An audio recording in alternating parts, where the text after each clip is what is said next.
Hello everybody, the manual is done, drives and everything. It does have one little issue, I will tell you all that later. I drove it 10 minutes and it works flawlessly. I mean flawless, feels amazing. So I did make a mistake. I accidentally dropped the bleeder valve, or the nut, to bleed the clutch. So I had to take the whole transmission off again.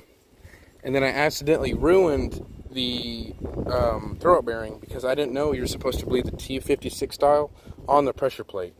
So I popped that washer. Luckily, I had a backup one. I put the new bearing on the old one, and it works good. Clutch and everything works good. So this took me 3 days instead of 2.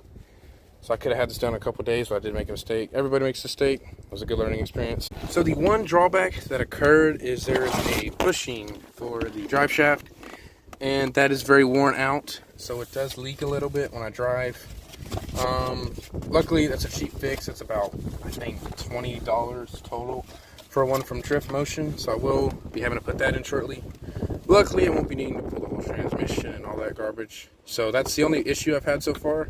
I mean, it is a $350 transmission. I am not complaining at all. It's pretty windy, so I will be making a breakdown video of how much this cost, and I'll be making a driving video showing how it drives, etc. So this roughly ran me $1,500, give or take. So it was a very budget-wise build.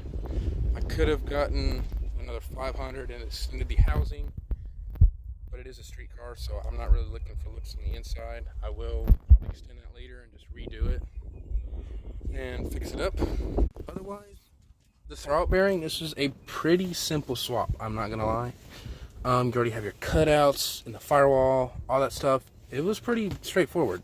So I do recommend the W58 swap through XAT Racing and a little bit through Drift Motion. So it's budget and it works really good and I like it. Thank you and have a good day.